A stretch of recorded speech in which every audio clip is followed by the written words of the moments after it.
Romance futurista da do Cristal, ano 2035. Nun antiflorido marzal, unha noticia atravesa a intelixencia artificial.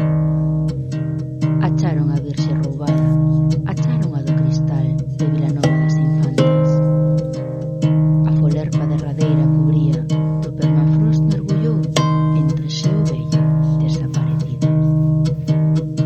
Acharon a Virxe roubada, acharon a do Cristal entre o aquecemento global. E atribuíran milagres e dons, investigada a fondo na capital, analizada por un rei borbón. Visos de historia dela, traxedia asesinada por un crime de novela. Acharon a Virxe roubada, acharon a do Cristal, prezada polas infantas. Ela pequerrechiña entre cristal e dimensional lucía e pedía ser protexida. Polo dereito, que adolescente a cara, pola outra, nai doida. Entre pan de ouro, fica laminada. Cotexaron as estatísticas nos procesadores intelixentes da dobre fixia cristalada. Sería virxe e nai doente, pero sen rastro de panos ou sangue. Pecharon o caso os algoritmos e logo, lóxico, tamén no xulgado.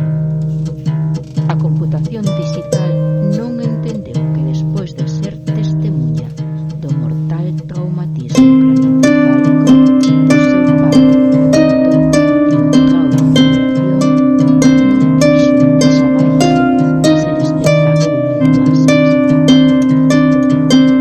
Na vida, cando era dos infantes, dixeran que a Virxe muller tamén desaparecera sen rastro máis alá de Croacia, sen pegada, por non ter mancha para os cans de rasto.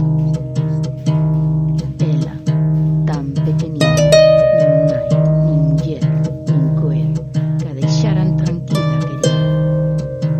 A morriña da lareira era o único que de verdade sentía. A semede, vinganza para as mafias machistas que en todo andan metidas.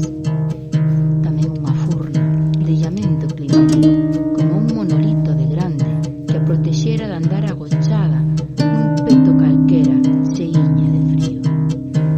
O arquivo audio do microchip dixo: unha pega salvou o roteiro de dous homes partidos, que sería ser a Flor da Nube e case pechado. Porén, o Cristal e o Reseda 90 esvarou a Virxe polos montes de Baikal, meseta central de Siberia, entre toros de viudeira branca e outra natureza. Foi coseixo rodar todo o camiño, ata que, ao pé dun río glaciar, unha arqueóloga a investigar a rescatou, xunto cun oso de mamut e algún virus. Acharon a Virxe